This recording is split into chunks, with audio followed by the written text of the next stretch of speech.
kanya din is 9,462.88. I have these lucid dreams where I can't move. 'Cause I'm lost in the way you Vlog yan, singit mong may pin. Ayan, hello guys! Andito ako ngayon sa aming bahay at kasama ko ang aking mga anak. Ayan, kung bago pa lang po kayo sa aking channel ay don't forget to like and subscribe. Tapos hit na rin po yung notification bell para po ma-update kayo kapag nag-upload po ako. Ayan, ang topic ko po ngayon ay about sa ipon. So, kaya kasama ko yung aking mga anak kasi meron silang mga savings account.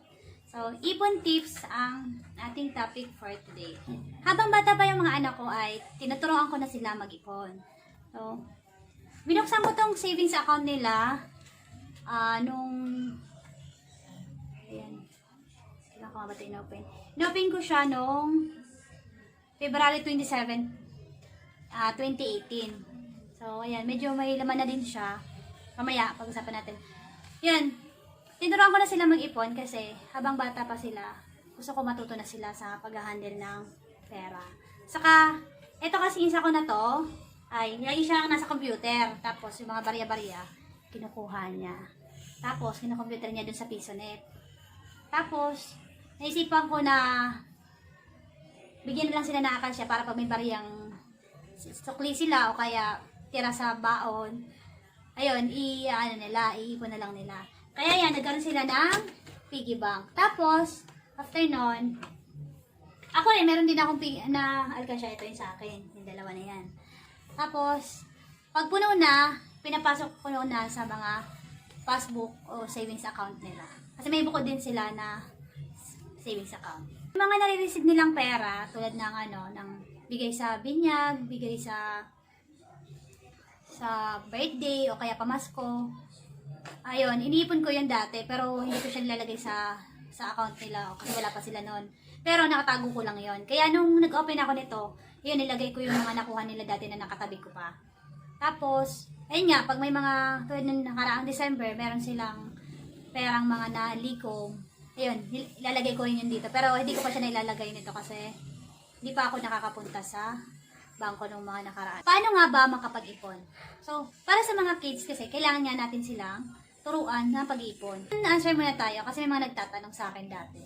So, yung unang tanong, possible ba na makapag-ipon yung mga bata? Para sa akin, possible. Yes. Kasi, nasa nasa pag-guide naman niya ng mga nanay. Tulad ko, ginaguide ko sila sa pag-ipon. Kasi kung walang guidance ng nanay sa pag-ipon, wala silang tinutularan, hindi na nila yung magagawa kasi wala silang idea pagdating. Kasi siyempre yung bata, ang natural nila, kung may pera, ibibili sa tindahan.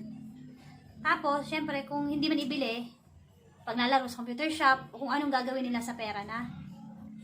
Kasi ano lang yan eh, pag may hawak silang pera, ang tendency bibili nila at ibibili talaga. So, kailangan mo silang i-guide kung paano i-keep, paano hawakan yung pera ng tama. Yan, yung question number 2, magkano ba ang kaya ng bata na itabi sa loob ng 1 linggo? Yun. Yung sagot ko naman doon, kaya ng bata magtabi ng 25 to 50 pesos per week. Kasi, sample na lang doon, sa 25, ang ipon nila nun sa isang araw, 5 piso lang. So, kung mayroon silang 10 na may tabi, 50 pesos na yon. So, kaya nag-range ng 25 to 50 pesos ang kayang ipunin ng bata. Ayun, di nakasama dun guys pa yung Sabado at Linggo kasi wala namang pasok. Kunwari, example lang nun, kung mayroon silang tirang baon. Bukod pa dun, kunwari may magbibigay sa kanila ng Sabado at Linggo na hiningi nila sa papa nila o sa kung kanino. Ayun, pwede bang madagdagan yung 25 o kaya 50 na pesos na yun. Depende na yun kung magkano yung ibibigay mo sa kanila at nare-receive nilang pera. Ano-ano nga ba ang pwedeng pag-alkansyahan na yung hindi ka nabibili or kung hindi mo na kailangan siyang bilhin or yung gawa lang?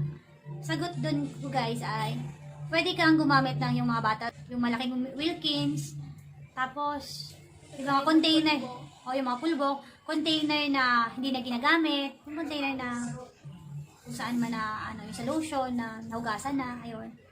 Tapos, yun nga, Tupperware, na medyo malaki-laki, nalalagyan mo lang ng butas. Next question, ano ba yung maaaring sabihin sa mga bata para mapursigin natin silang mag-ipon? Ang pwede natin sabihin sa mga bata ay, kung may gusto silang gamit, o kaya laruan, o kaya kung ano mang gusto nila na makuha. So, sabihin nyo lang na, kailangan mo anak mag-ipon kasi para may bibili tayo ng gusto mo.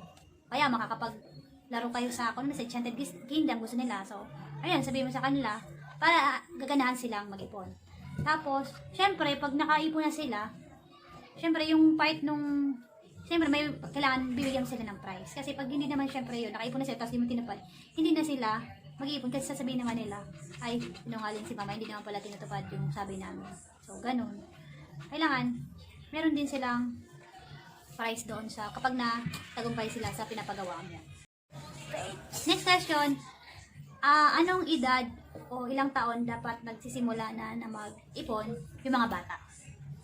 Para sa akin, as long na meron kang baby, meron kang anak.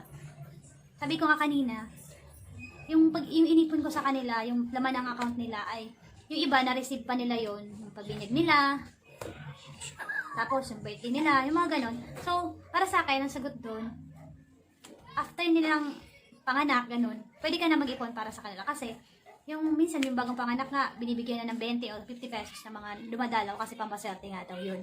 O yun, pwede ka na mag-start doon. Saka pwede ka naman mag-open ng account nun once na mayroon na siyang NSO o PSA. Pwede ka na mag-open ng savings account para sa mga bata. Bakit kailangan natin mag-ipon para sa mga bata? Yun yung next question. Para sa akin, kailangan natin mag-ipon ng bukod na savings account para sa mga bata. Kasi, ano yun? Preparation na yun sa kanilang pag-aaral sa college or sa high school. So, malaki na kasi ng mga tuition sa mga schools. Kaya, ayun, in time, pwede mo na magamit yun para din sa kanila. Bakit kailangan nating turuan yung mga bata na mag-ipon? Simply because, kailangan nilang matuto na mag-ipon kasi hindi naman all the time, lahat ng panahon ay bata sila. So, kailangan matutunan nila yon yung pahalagahan kasi ito yan ay kasi ito sa mga para pahalagahan nila yung pera. Para bang maging responsable sila pagdating sa pera. Isa pang paraan para matuto silang mag-ipon ay dapat ikaw na mismo nanay o tatay, kapatid, dapat nag-iipon ka rin. Tulad ko, maiyan. Sabi ko kanina, itong dalawa akin to. So, ayan yung savings ko, yan yung alkansya ko. At the same time, meron din sila. So, ikaw yung example, ikaw yung gagayahan ng mga bata para matuto silang mag-alkansya o mag-ipon. Paano mo naman kasi tuturuan yung mga bata na mag-ipon kung ikaw mismo sa sarili mo ay hindi ka nag-iipon? So, dapat ikaw muna bago sila. Ano-ano nga ba ang ipon tips para sa mga bata?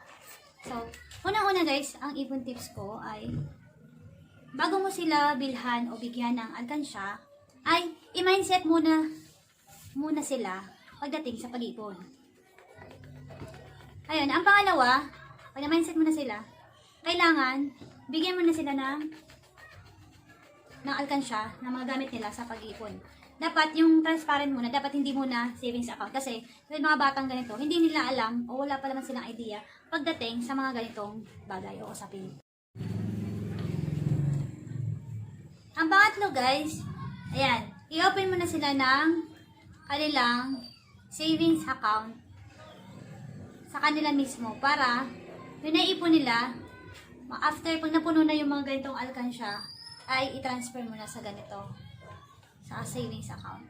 Tips number 4, pwede mong bigyan ng price yung mga bata kapag nakaipon sila. Example, kunwari, nakaipon sila ng 50 pesos o kaya 200 pesos sa loob ng isang buwan. Pwede mo ngayon, nabigyan sila ng price, pwede mong doblehin yung pera nila. Dagdagan mo ng 200, tapos, yun yung ipon nila sa kayong bigay mong ipon, ay ipapasok mo uli doon sa kailang savings account. Number 5. So, sa number 5 naman, pwede mong, kunwari, may gawain ka sa bahay, tapos, tingin mo naman kayang gawin ng mga bata. So, ayun. Kunwari, pag nagawa mo to anak, ayan, bibigyan kita ng 5 piso. So, hindi naman natin na hinasabi na kada gagawin ng bata ay may katapat na pera. Pero, isa rin yun sa mga way para maganahan or gumawa sila sa bahay at the same time, meron naman silang makukuhang reward.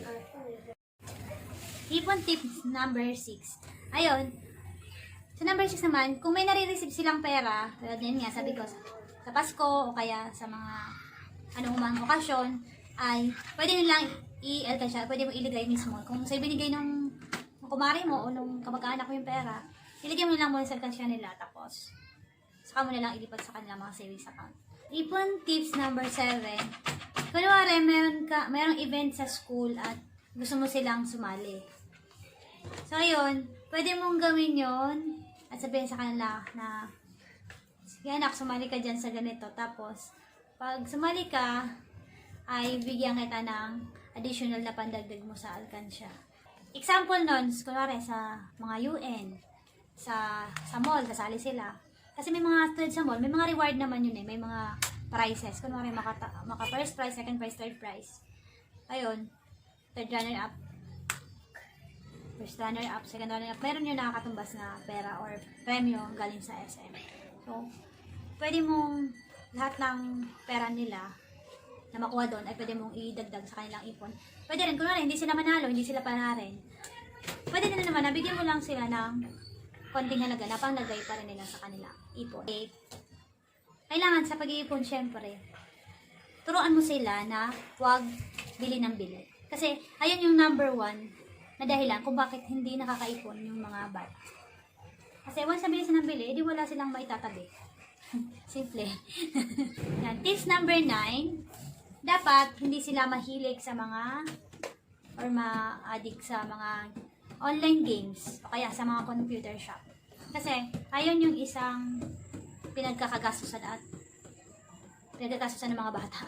Kasi hindi sila nahingi sa mga nanay nila sa tito nila. Tapos ayaan lang nila sa mga computer shop o piso net. Ipon tips number 10. Ayan. Pwede mong gamitin din yung achievements sa school, yung grades, o yung, ano ba? Ayan, yung activity or yung grades sa school para mabigyan sila ng reward mo sa kanila. So, ayun. Yung grades ko na, makatapwang ka anak, may bigay ako sa yung dagdag sa ipon mo na 50 pesos. Oh, ayun. Ano yan na, kung kasama ka sa top 10, ano tayo, kain tayo sa labas. O kaya, bukod dun sa perang ma-receive nila. So, ikaw na yung bahala na mag-isip kung ano ba yung pwede mong gawin para yung mga anak mo ay matuto. Yan. Ito guys yung sample ko na alkansya o ipon ko. Ito guys, yan. Meron siyang, tulad nito, may nakalagay siyang pay bills. Nung nakaraan, last year ata yun, nagsimula ako mag bills payment. So, yung bills payment ko na yun, okay naman. May, kada naman bills na binabayaran nila sa akin ay meron akong kita na 10 pesos o kaya 15 pesos. Minsan, 20 pesos yung kita kada isang bills o transaction. So, ito guys yung aking ipon. So, ito yung ipon ko. Mapapansin nyo. Ayan, pay bills nga pala ito. Tapos, ayan, 20 pesos. Nilagyan ko siya ng yan, mark na meron siyang lagay. Ito kasi, hindi ko ito natapos or hindi ko pa siya natatapos, hindi ko naman nabubuksan, pero matagal na siyang sa lagayan ko, hindi ko lang napapansin. Saka meron din siyang 100. Ito kasi 100 na to, parang dahil to sa, minsan may nagpapadala sa akin through bank, tapos kiniklaim nila sa akin. Chine-check ko lang online kung pumasok na yung padala sa kanila ng mga mahal nila sa buhay or ng kamag-anak o relatives nila. Pag nakita ko na doon na pumasok na yung padala sa kanila, inabunuan ko na muna, tapos binibigay ko na sa kanila. Tapos, yun, nilalagyan ko na lang humingi na lang ako ng charge fee or para, kasi ganun din, mamamasahe rin kami kunwari pag mag-withdraw. So, yun, kinukuha ko yun. Kinukuha ko yung para sa pamasahe dapat namin. Or sa kung, so mga ganun. Per din yun, per 1,000. 15 pesos yung kuha ko. Yan. Ito naman, Ayan. May nakalagay na just party needs. Ayan. Nakasil pala siya o nilagyan ko siya ng electrical tape. Kasi, para maiwasan na may pumasok na insekto kung ano mang dumi or kung insekto na maaaring pumasok at masira yung ating pera. Ayan. Nilagyan ko siya ng ganito. Kada pagtanggal ko o paglagay ko ng pera, tinatapang ko ulit. So, yun. Ang nakalagay dito, just party needs. So, kita ko naman ito sa yung party needs ko. Siyempre, nagbibigay ako ng tips sa pag-iipon ng mga bata. So, siyempre, baka sabihin nyo naman, nagbibigay ako ng tips pero wala namang result. Wala naman, di nyo naman nakita na kung yung patunay ba na yung mga sinabi ko na ngayon. Kasi ito lang yung mga sinabi ko at tips ko ay based on our experience. So, based yun sa mga ginagawa ko at tinuturo ko sa mga aking mga anak. So, yung ipon tips na yun, ayun yung mga ginawa ko para makapag-ipon yung dalawa kong anak. So, ito yung naging resulta. Para maniwala kayo na totoo na pwedeng gawin at kayang makapag-ipon ng mga bata. Ito anak sa'yo. Ay, ito sa'yo anak. Daryl, just before. At ito, yan, kay Ate Shane. Yan. Magkano natin yung naman ng ano mo, ng savings account mo. Ito yung pinakadulo. 9,462.88. Magkano? 9,462.88. So, ang laman ng kanyang account, guys, wala itong withdrawal kasi ipon ko talaga sa kanila. O, pwede mo naman withdraw, pero kahit kailangan kasama na sila mag-withdraw kung mag-withdraw ka. So, yung kanyang, ang laman ng kay Shane is, ayan, malabo ata. Alam ko.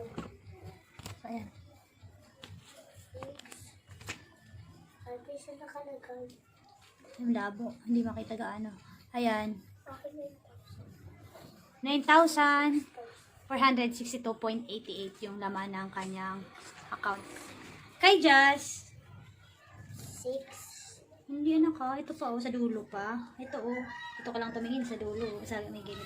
Yung kanya din, kung magkano yung kanya din is 9,462.88. Ganun din, pareho lang. Kasi, ang ginagawa ko guys, although meron silang magkakaibang nare-receive sa tuwing Pasko o tuwing birthday nila, nagkaiba yung kanilang mga ninang. Syempre, hindi magkapareho nare-receive nila. Pero ang ginagawa ko kasi, saka yung attention nila, hindi rin pareho yung laman. Pero ang ginagawa ko kasi, kung magkano yung total ng ipon nila, ay pinaghahati nila o hinahati ko sa dalawa. Kaya, equal yung laman ng kanilang savings account. Naipon namin yon sa loob ng mag 2 years na siya ngayong 2020. Pero hindi ko pa dito nilalagay yung ipon nila, ay yung nakuha nila noong December. Hindi ko pa na ilalagay sa savings account na nun. Siguro nakatag 1,000 ata sila noong December. Dahil nabanggit ko po yung savings account na para sa mga bata, ay sabihin ko na rin kung ano yung mga requirements, ang kung paano ka na to mag-apply. So, simple lang.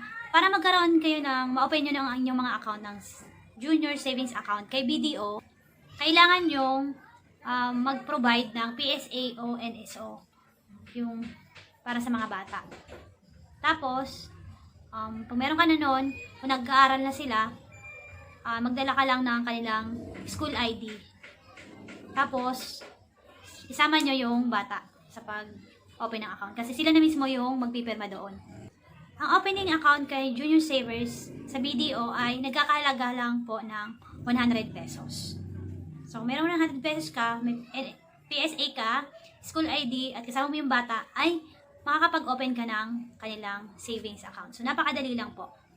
Saka, marirelease agad. Pagpunta mo, ilang minutes lang, mga 10 minutes to 15 minutes, ay madadala mo na yung yung ganitong savings account.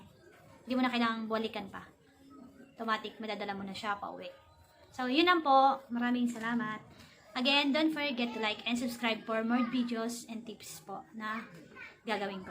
Thank you for watching.